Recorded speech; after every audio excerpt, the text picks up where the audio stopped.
Assalamualaikum warahmatullahi wabarakatuh. Perkenalkan, nama saya Nadira Kanaya Rizaldi dengan NIM 230181113. Saya berasal dari kelompok 1. Di sini saya akan menjelaskan materi subtopik materi yaitu mengenai proses produksi dan reproduksi ulang karya sastra puisi. Yang pertama yaitu tentang proses pembuatan puisi. Adapun beberapa cara dalam proses pembuatan puisi, yaitu yang pertama menentukan tema dan judul. Karena dalam pembuatan puisi, tema dan judul merupakan hal yang paling dasar. Lalu, dalam pemilihan judul puisi, pastikan judul yang kita pilih itu sesuai dengan tema yang kita pilih atau masih berkaitan.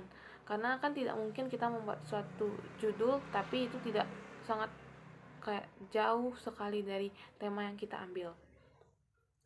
Langkah yang kedua yaitu membuat puisi berdasarkan unsur. Unsur-unsur puisi sendiri itu terbagi menjadi dua. Yang pertama itu ada unsur batin dan juga unsur fisik. Untuk unsur batin sendiri itu terbagi menjadi tema, rasa, nada, dan suasana. Suasana ini dapat dimaksud seperti entah itu menyedihkan, menyenangkan, atau mengembirakan.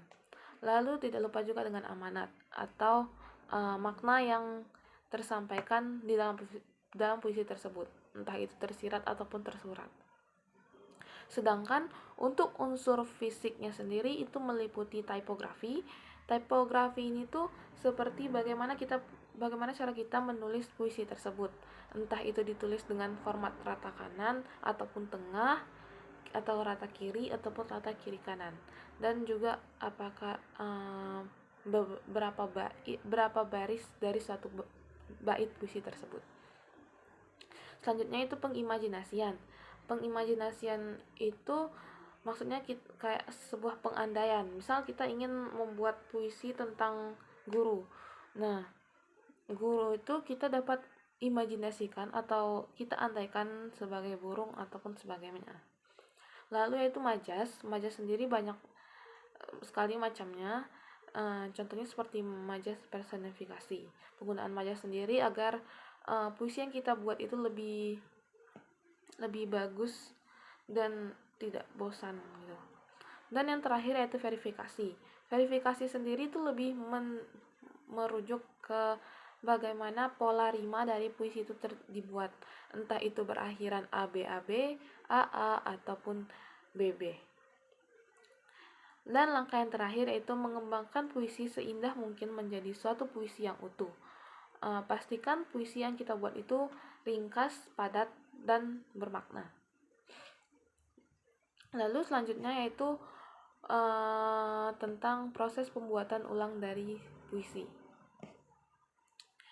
Adapun cara untuk membuat ulang puisi dari sebuah puisi yang ada yaitu yang pertama, pahami dulu maksud dan isi dari puisi agar kita dapat mengubah lirik dari puisi yang telah ada sebelumnya, dan tentunya agar mudah untuk dipahami oleh pembaca. Lalu langkah yang kedua yaitu mengambil ide penting dari puisi tersebut.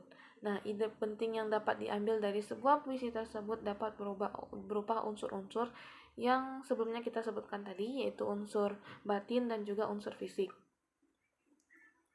Lalu langkah yang ketiga yaitu mulai untuk menulis ulang puisi dengan melakukan modifikasi terhadap ide-ide yang ada.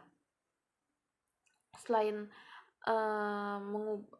memodifikasi ide-ide yang ada tadi, kita juga dapat memodifikasi kalimat yang ada pada puisi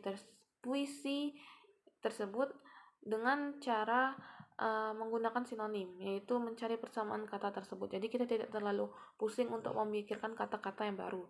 Selain dengan menggunakan sinonim tadi, kita juga dapat mengubah tata letak dari kalimat tersebut. Kita bisa mengubah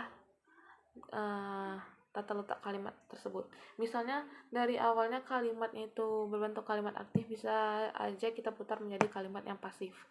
Karena asalkan tetap memiliki makna yang sama. Lalu untuk langkah yang terakhir yaitu koreksi kembali secara menyeluruh puisi yang telah kita tulis ulang. Pengecekan puisi ini bertujuan agar tidak adanya kesalahan penggunaan kata, sehingga puisi yang kita tulis tadi itu enak untuk dibaca dan juga enak untuk didengar, baik dari susunan kata dan juga iramanya. Baiklah, demikianlah materi yang dapat saya sampaikan. Apabila terdapat kesalahan ataupun kekurangan, saya mohon maaf. Saya akhiri. Wassalamualaikum warahmatullahi wabarakatuh.